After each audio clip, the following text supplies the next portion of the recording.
Iran, 1979. The worst hostage crisis in American history begins. Unknown to the world at the time, US Embassy staff escape and find their way to the house of Canadian diplomats, where they spend 85 days in hiding.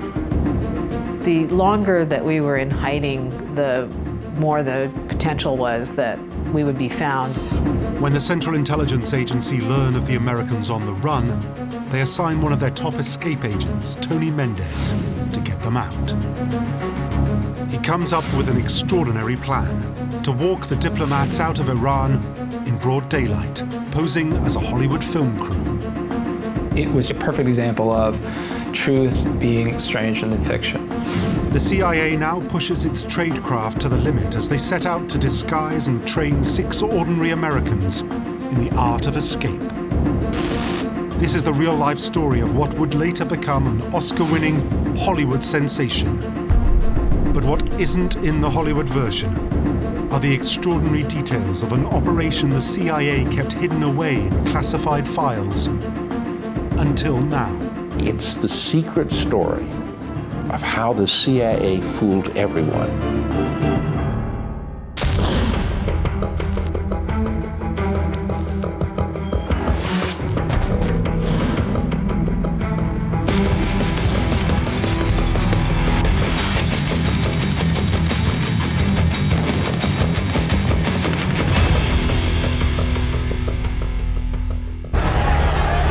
In late 1979, thousands of anti-American protesters in Iran are gathering outside the US Embassy.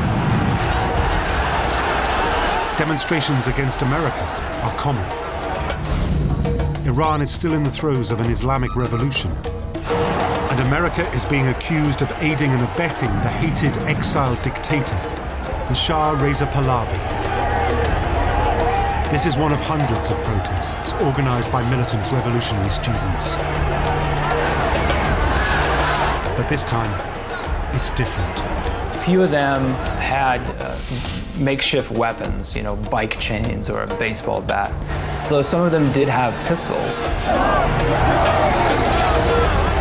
Massive crowd, 1,000 people, roaring, "Down with America, death to Carter." Inside the embassy, staff can see the disturbance from the office windows. Shortly after 9 a.m., the chains of the gate are cut.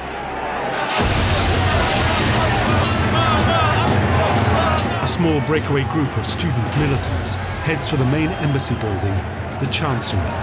They broke the window and they were able to enter into the basement. The Iranians made their way up to the second floor.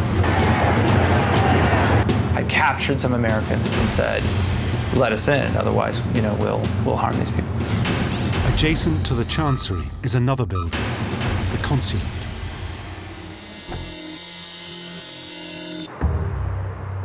In Washington, while the embassy crisis is unfolding, it's still the early hours of Sunday morning. Calls from Iran begin to trickle in to the State Department.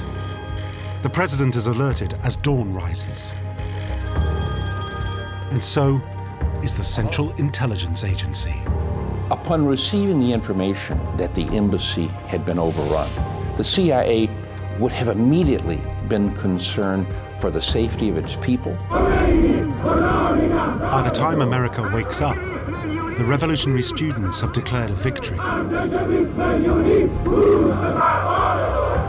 Day one of the world's biggest ever international hostage crisis has begun.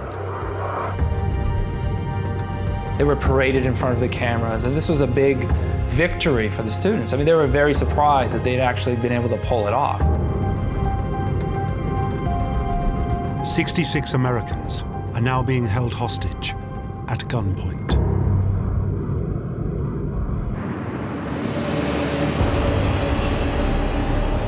At this stage, the CIA have no idea that there's a group of diplomats on the run. We felt very dangerous, a very dangerous situation. What happens next is not portrayed in the Hollywood movie.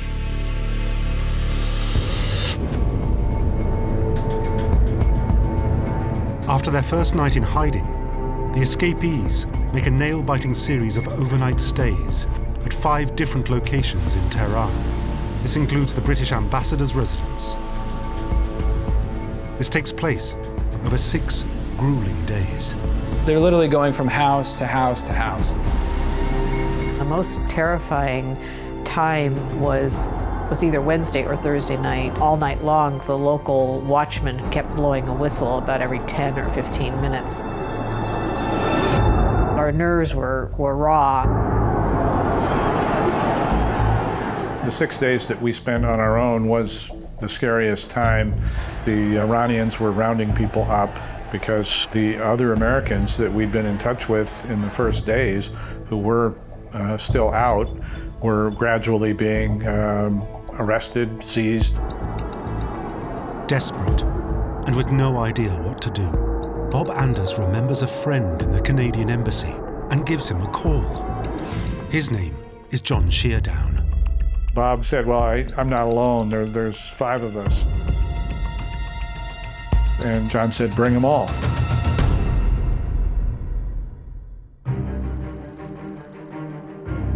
Six days after they first step out of the US Embassy onto the streets of Tehran, the escapees finally reach the Canadian house. With their fellow Americans held hostage at gunpoint, they themselves are now effectively fugitives at large in Iran. Terrified of being caught, confused about what to do next, and exhausted, they now have just one hope: rescue by the CIA. I had the sense anyway that Washington had sort of forgotten about us. 1 month after the embassy takeover, and the State Department is still consumed by the ever-worsening hostage crisis. The American hostages. No act has so galvanized the American public toward unity in the last decade as has the holding of our people as hostages in Tehran.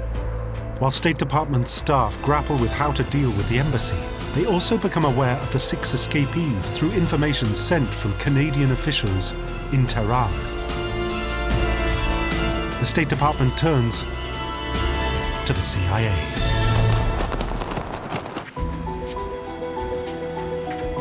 In early December, a series of top-secret flash cables arrive on the desk of an intelligence officer called Tony Mendez. Flash cables are the highest priority communications, usually restricted to wars or the most urgent of information. Tony saw these cables on his desk, and at the top of them were these marked flash, which you almost never see. In fact, some communicators, he told me, can go their whole careers without ever seeing one. The flash cables are about the escaped diplomats. On December 10th, when Tony heard that there were 6 Americans stranded outside the embassy, immediately his mind would have kicked into gear. Tony Mendez is a rising star within the CIA. He's carried out numerous undercover rescue operations, which the agency call exfiltrations, or extracting assets out of dangerous places. His job was getting people out of tough spots, rescuing people from dangerous areas. He's known as the Master of Disguise and works in a highly secretive specialist department known as OTS. OTS is the Office of Technical Service, and they are the CIA's gadget makers. These are the people in the film James Bond, which would be the Q. You know, these are they give the equipment. With the arrival of the flash cables, Mendes and the OTS are about to receive their biggest challenge yet.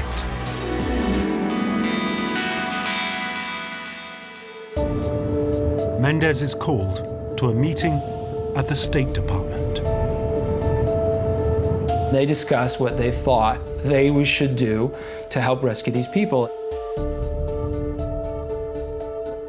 Tony immediately sort of let them know that they should let him and the experts at the CIA worry about this.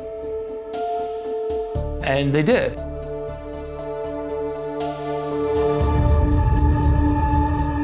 The rescue is now in Mendez's hands. Along with his team of specialists at OTS, he sets to work on a plan that will get them out in broad daylight. The first problem, the escapees are American, and the Iranian authorities will be on the lookout for any Americans trying to leave the country. The U.S. is the hated enemy. The second problem is that the diplomats are untrained in spy tradecraft. They simply won't have the ability of accomplished agents to suddenly adopt an alien identity. They were completely unwitting of this black world in which people can be exfiltrated. So Mendes wants to find them a plausible reason to be in Iran, which will fool the Iranians, and one which any ordinary English-speaking American can fake. The key is, if they spoke English, what other possible country wasn't Iran mad at? The answer, of course, is Canada. Mendes has a hunch that Canada offers the diplomats their best chance. But he's worried that the Canadian government won't break its own protocol and issue citizens from another country fake passports. Unfortunately, the Canadians had a law that said, you can't just give out passports to anybody. The foreign minister, along with the prime minister, got together and they were able to sort of circumvent the parliament so that they could pass this exception to their laws. With the Canadian passports secured, next, Mendes now needs a cover story. He wanted to create a story that was so unbelievable, so crazy and over the top, that no one would believe that it was fake.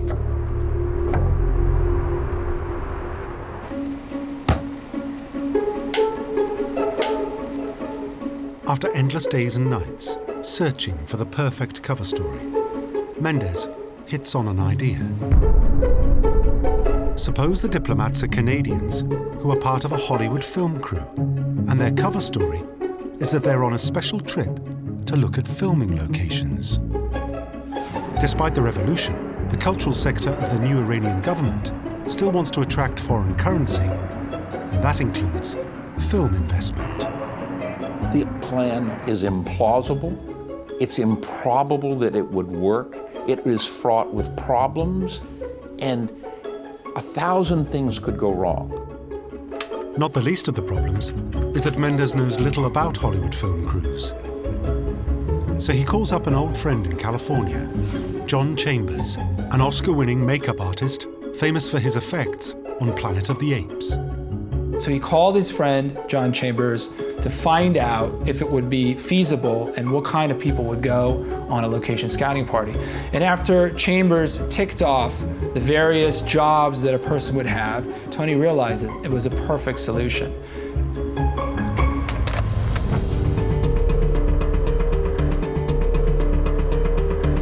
Back in Iran, the escapees are following developments in the ongoing hostage crisis at the US Embassy.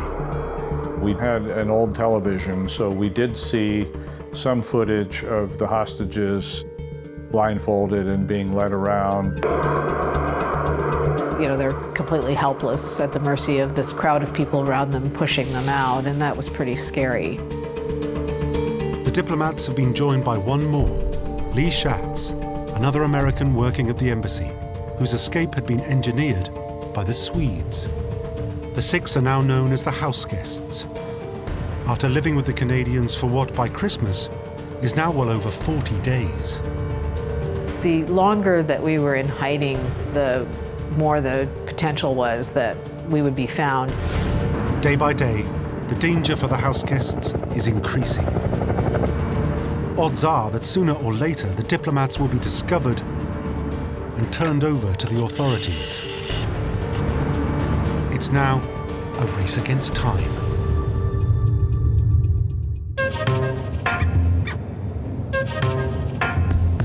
In early January, Mendes goes to Los Angeles on a 4-day trip to execute the first stage of his elaborate Hollywood ruse by visiting his old friend, John Chambers. With him, $10,000 of CIA cash, hidden in a secret compartment of his briefcase. Tony had to come out to Los Angeles to try to put this plan into motion. goes to John Chambers' house and they sit down. Mendes turns to Chambers and a colleague of his, Bob Seidel, to help him build up what will look like a genuine Hollywood production from scratch. Bob was really surprised when he shows up at John Chambers' house and they're sitting in the breakfast nook, and then here's a CIA officer saying, we have to rescue some Americans who are stuck on the lam in Tehran. You know, like that was not what he expected that morning. The three work fast and quickly find the script of an unmade film called Lord of Light. Tony says, this is exactly what we need. It kind of has a Middle Eastern feel to it. So he says, let's call it Argo. And they realize that it also has a kind of mythical connotation. Jason and the Argonauts, it's the ship that the Argonauts sailed on. And Tony says, this is perfect. With the script problem solved, next, they need a Hollywood office. We're just coming up here on Sunset Gower Studios. This is the lot that used to be the Columbia lot, actually. And this is where Tony and John Chambers and Bob Seidel took over an office that had just been occupied by Michael Douglas for the China Syndrome, and it was empty, so that's where they set up their fake film production. Mendes names the production company Studio 6, after the 6 diplomats he must rescue. Chambers and Seidel agree to run it on behalf of the CIA.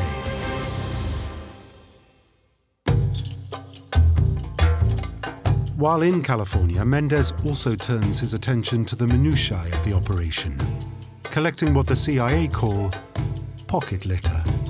Pocket litter refers to all the tiny details which the authorities might check during the escape. Tony would have had to consider every possibility. Everything from the labels on their clothing down to matchbooks that came from Ottawa, are bits that would be associated either with the movie industry or with Canada. Everything had to support the central cover. Preparations for the exfiltration do not stop here. When Mendes gets back to OTS offices, he draws on his huge team of CIA technical specialists to work on the details. He was supported by literally hundreds of people. He had disguise specialists. He had graphics people. He had document validators, how to talk about forgery. He had individuals that could talk about clothing. What would a Canadian film crew look like?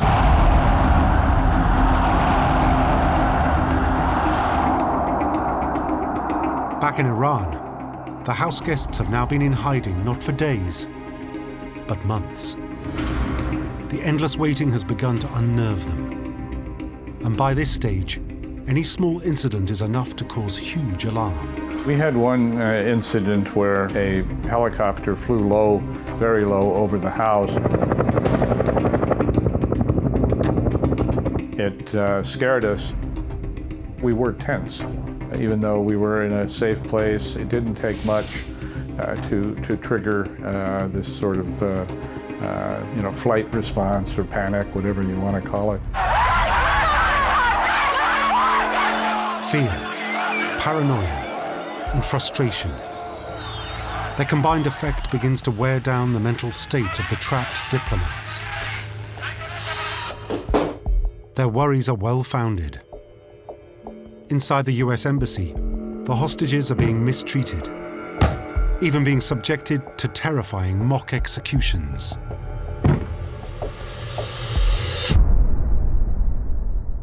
Despite the pressure, the house guests do whatever they can just to get through the endless weeks in hiding. This is helped by their Canadian hosts, the Sheardowns. The atmosphere that was created by the Sheardowns through the family kind of setup that we had, the social events that they did for us, I think they helped us as much as possible have a normal life. I think John realized that in order to keep us mentally healthy, you might say, that there were certain things that they could do. One of them was the routine that we had with the formal dinner and the conversation following. Another was they would have parties for us a couple times a month. They would invite people from other embassies, such as the New Zealanders and the Danish ambassador, people who knew about us, so that we could have normal social interaction with people outside of our very limited circle. Some of their most memorable occasions include both a Thanksgiving and a Christmas feast, enjoyed in the sumptuous setting of John Sheardown's diplomatic house. Due to a strange fluke, the Sheardowns had stocked their basement with alcohol because they were next in line to host one of these embassy functions that the foreign diplomats would have. Obviously that didn't happen because of the embassy takeover that sort of shut all that stuff down, but the house guests had this abundant supply of wine and liquor and these kinds of things, so they often threw themselves little parties and they drank. But there was also a lot of tension, and there were some tense moments when they were worried about being discovered. I felt like we were on the Titanic, and that we didn't know when we were going to hit the iceberg, but unlike the people in the real Titanic, we knew that there were icebergs out there and that it was potentially possible that any day we could run into one. Unable to leave the house and living behind closed doors, the diplomats pass endless hours in whatever way they can. It's just a waiting game. John Sheardown had a big library. We did a lot of reading. I read 27 books during that time. I think Mark Lyjak more than doubled that. We played Monopoly, Scrabble, Bridge. You know, there's always the worry in the back of your mind, you know, that we might be caught. They became a bit stir-crazy. They had to stay inside. There were times when visitors would come over to the house, they would lock themselves in their room, they would hide under the bed. They were very nervous about making an untoward sound, anything that could attract attention. In Washington, the CIA also feel the pressure. Mendes sets a date for the exfiltration, January 25th, 1980. The risks are so great that rather than send another agent, he'll go there himself. He selects a colleague, codenamed Julio, who speaks Farsi, the language of Iran, to travel with him. The CIA are also in contact with the Canadian ambassador, Kenneth Taylor, who has been protecting the house guests since the start. Soon Mendes will meet them all face to face, and their freedom will pass from the hands of the Canadians to those of the CIA agents. If it all goes wrong and fails, then ultimately their own lives could also be on the line. Almost 3 months since the first day of the diplomats' escape, top intelligence agent Tony Mendez and a colleague codenamed Julio arrive in Iran. Most of this time, the Canadian ambassador has been in secret communication with the CIA and knows they're coming.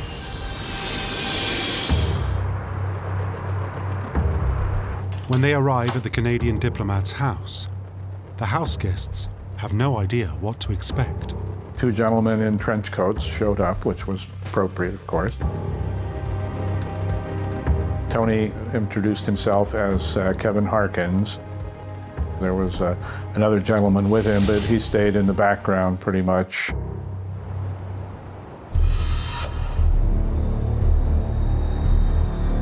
The man who calls himself Kevin Harkins, in fact, Tony Mendez, immediately begins to assess the diplomat's mental state after 80 days in hiding.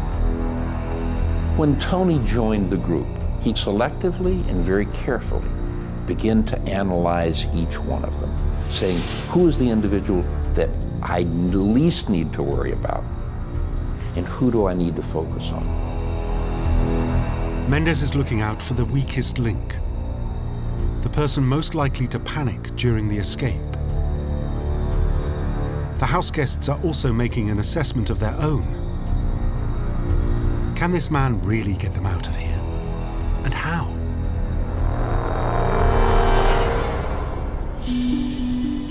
When Tony offered the Hollywood scenario, I liked it immediately.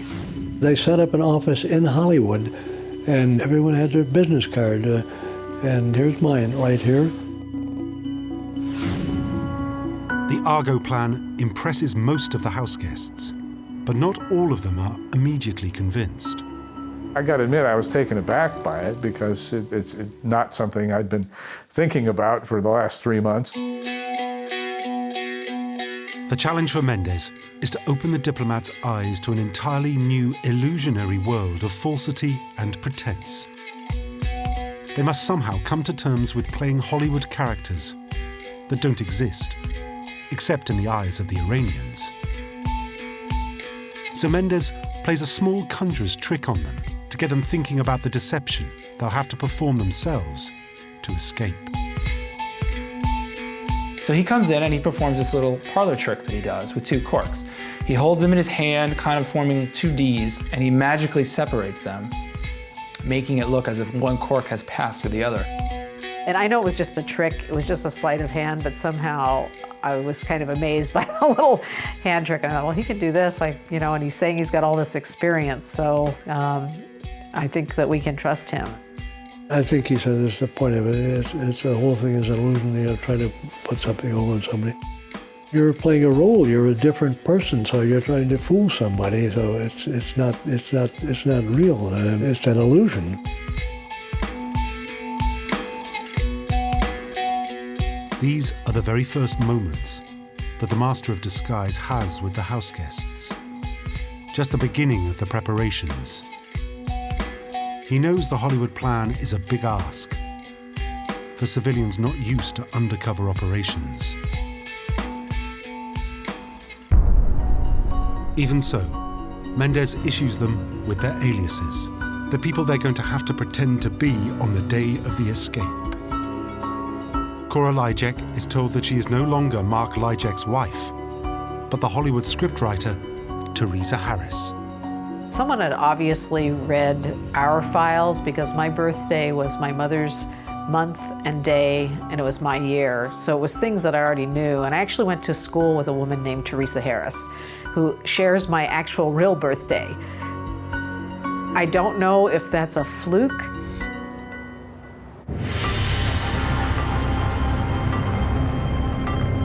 The next day, CIA agents Tony Mendez and Julio drive through Tehran to the Canadian embassy. Here, they have to perform a critical piece of CIA tradecraft, forging the travel documents of the 6 escapees. Watched by the Canadian ambassador, Kenneth Taylor, Mendez forges the travel documents. He needs to create a record of these false identities having entered Iran. And he'd have had a number of tools.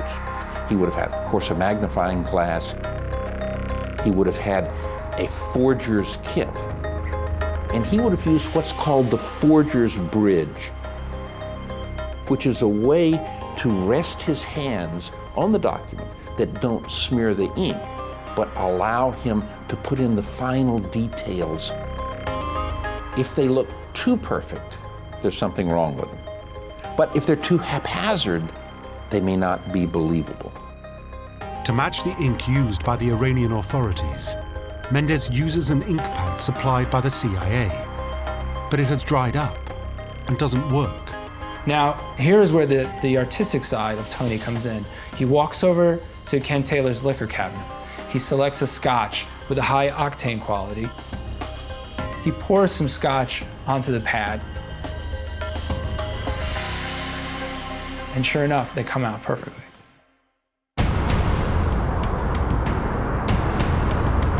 It's the final day of the escape preparations. Tomorrow, they will head to Tehran's airport and try to flee the country. But Mendez and Julio are not sure that the house guests are adequately prepared. So on Sunday night, Tony goes back to the Sheerdowns to meet up with the house guests, and he's very surprised by what he sees. What he sees is that the house guests are scrambling through all their clothes, completely absorbed in the characters they will play. They have to transform themselves from bureaucrats into fashionable Hollywood filmmakers. Bob Anders, I think, won the prize, though. I mean, he decided to become very flamboyant. I think he unbuttoned his shirt down to about the middle of his chest. Bob Bob has quite a bit of chest hair, so he displayed that prominently. I'm looking out of my shirt, you know, and I thought, well, maybe if I had some kind of a chain, you know, with a medallion or something, and that would fit, you know, that'd be sort of Hollywoodish. And so then I said, yeah, that's the me, that's the new me, you know, that's Robert Baker that works for Studio 6.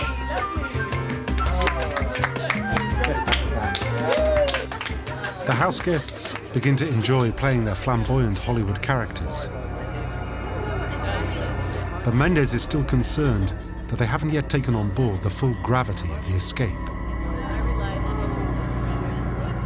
So with the help of Roger Lucy, a colleague of the ambassador, he decides to put them through a mock interrogation. And he took it very seriously. He actually wore these leather boots, he had a camouflage jacket, a little swagger stick. And he got right in their faces. Roger, he was playing his role as the interrogator. He was playing it to the hilt, so he gave him some kind of a very serious threat. I forget exactly what it was, but something like he was going to be taken away and probably executed.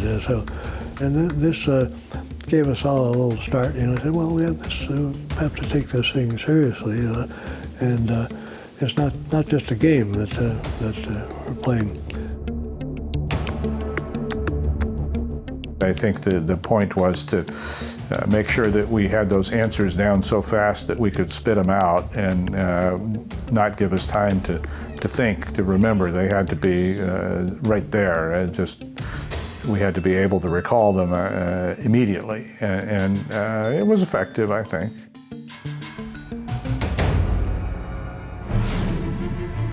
After only 2 days of preparation, Mendes decides the time has come for the diplomats to make a break for it. If he's right, it could be their ticket out. But if he's wrong, their freedom, even their lives, could be on the line.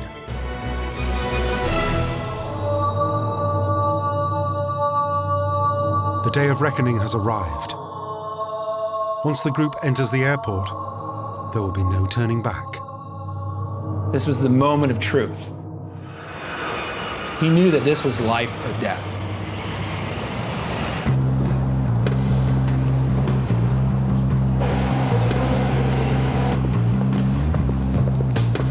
As day breaks, Mendez enters the airport, soon to be followed by the 6 diplomats. The initial shock of entering a brightly lit, crowded place after being in hiding for 3 months definitely was something to deal with.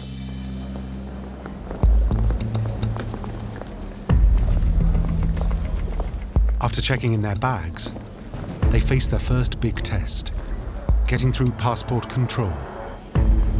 But right from the start, it looks like it could go wrong. Lee Schatz breaks away from the house guests and their agreed plan. And Lee was sort of standing there, a little nervous. He was beginning to look around, you know, a little worried. The customs official looks at Lee Schatz's passport photo, notices his moustache, and thinks maybe it's a different person. The immigrations officer looked at him, looked at his photo, did a double take.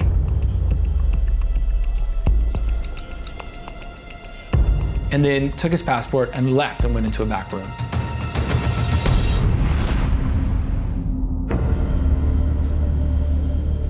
Mendez can only watch from a distance, hoping Schatz won't panic.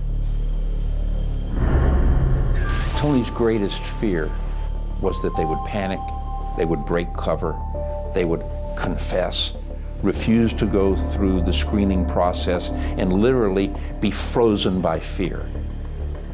And it's this point, even a tiny bead of sweat running off their forehead could betray the fact that these passports weren't legitimate. When the official comes back, Schatz tries to explain that he's trimmed his moustache, And it really is him in the photograph. And he basically told the guy, well, I trimmed my mustache. And he stamped the passport and he let him go. After Lee Schatz, the rest of the house guests file through passport control. But the team are not yet through. Ahead, they still face the riskiest part of the escape, presenting their departure forms at final immigration. All of this work came up to the point is, could the departure forms that they were carrying, would they be matched to the originals? White forms, in theory, filled in on entry to Iran, but which the escapees don't have, must match the yellow exit forms Mendes has forged. If the officials try to cross-check the forms against each other, it will all go wrong. It's a chance Mendes has to take. If any one of the 6 had failed, they would not only have been arrested, but Tony likely would have been shot. You feel very powerless. When we got to the immigration desk, there was no one there. Cora went kind of in the back there and started yelling. And nobody came, so she yelled again, and this sleepy-looking guy came out carrying a teapot, and he put the teapot down, and he grabbed our passports, pulled the cards out, handed them back to us. He didn't even look at us at all at any point in this process. And we thanked him, and then we headed off to the departure lounge. All 6 escapees make it through the critical stage. The official hardly looks at the yellow forms that Mendes has forged.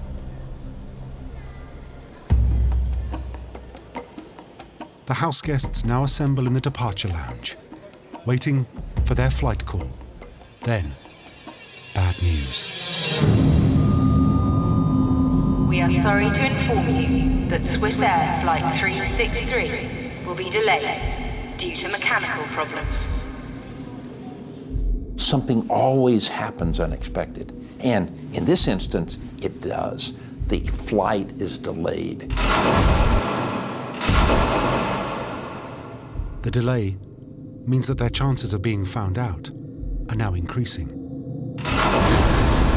Minute after minute, the elite Revolutionary Guards, who Mendes hoped to avoid, are now coming on duty. They're trained to be on the lookout for spies. The delay means that the diplomats must maintain their disguises potentially for hours. You feel very powerless, and that makes the time drag even longer. They don't know, are the Revolutionary Guard onto them? Are they scrutinizing the papers? Are they going to be matching the white and yellow copies? The worry for Mendes is, how long can they maintain their disguises before they give everything away? And can they hold their nerve in front of the feared Revolutionary Guards?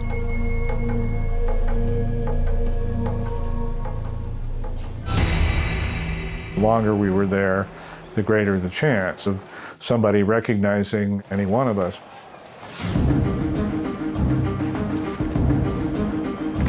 The delayed flight has left the escapees exposed. Kathy, Joe, and Cora Lijek have more reason to be worried than the others. Because they work in the visa section of the consulate, dealing with Iranians every day, their faces are familiar. They could be spotted at any time. Kathy, Joe, and I had all worked on the visa line. I was worried that just by coincidence, somebody in the airport would recognize Kathy, Joe, or myself. I don't think we were talking very much. We'd kind of gone quiet. We'd done everything we could. We just wanted to get out of that room and onto the airplane. The presence of the Revolutionary Guards, who are now coming on duty, ramps up the pressure to another level. The departure lounge itself is filling up. As the day is progressing, more and more Revolutionary Guards are coming in. They're beginning to harass the people. As they wait, Mendes sees that the Revolutionary Guards are stopping other passengers. and questioning them. They're looking for Iranians who are trying to steal wealth and leave the country, but they're starting to turn and look at foreigners as well.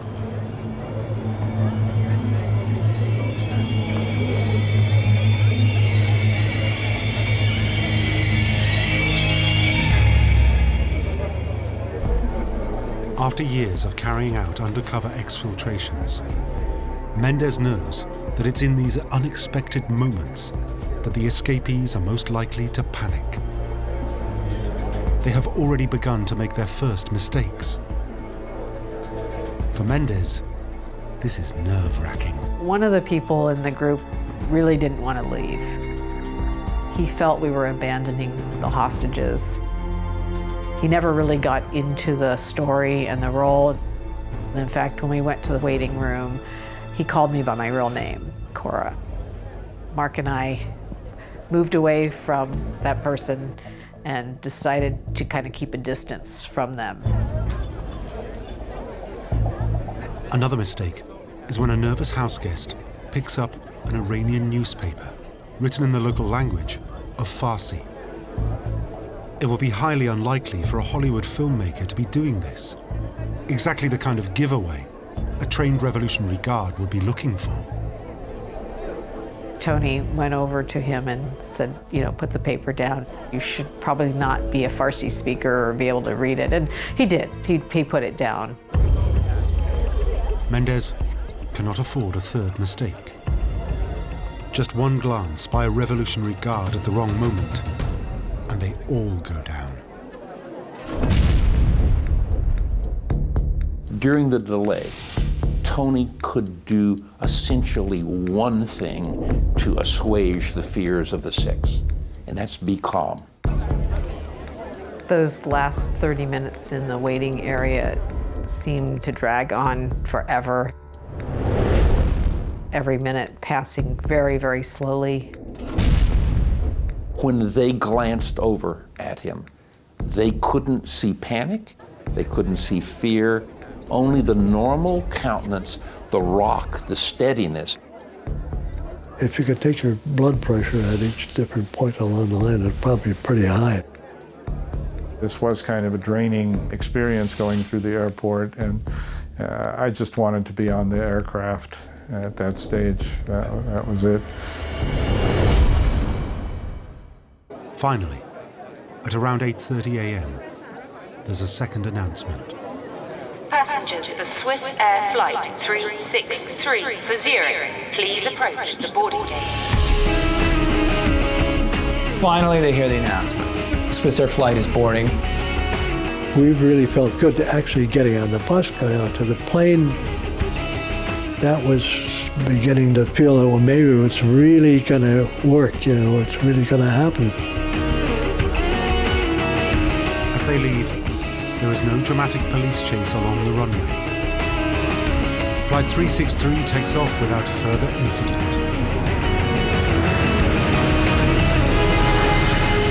A few hours later, it lands in Zurich, Switzerland.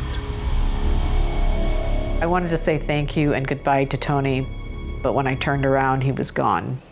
I'm not even sure we had a chance to shake hands with Tony and Julio. They went off, and for them it was just another day at the office, I guess, but obviously for us it was a life-changing experience. Tony knows they're going on with their lives, but he knows that this is just one of many operations, and his primary objective at that point is drift off into the shadows. The Argo escape plan is kept secret for 17 years. The files are eventually declassified, and the world would learn of one of the CIA's most extraordinary operations. It's the secret story of how the CIA fooled everyone. Argo is a perfect example of truth being stranger than fiction. I mean, it's hard to imagine that this is real. And I think that was the genius of Argo.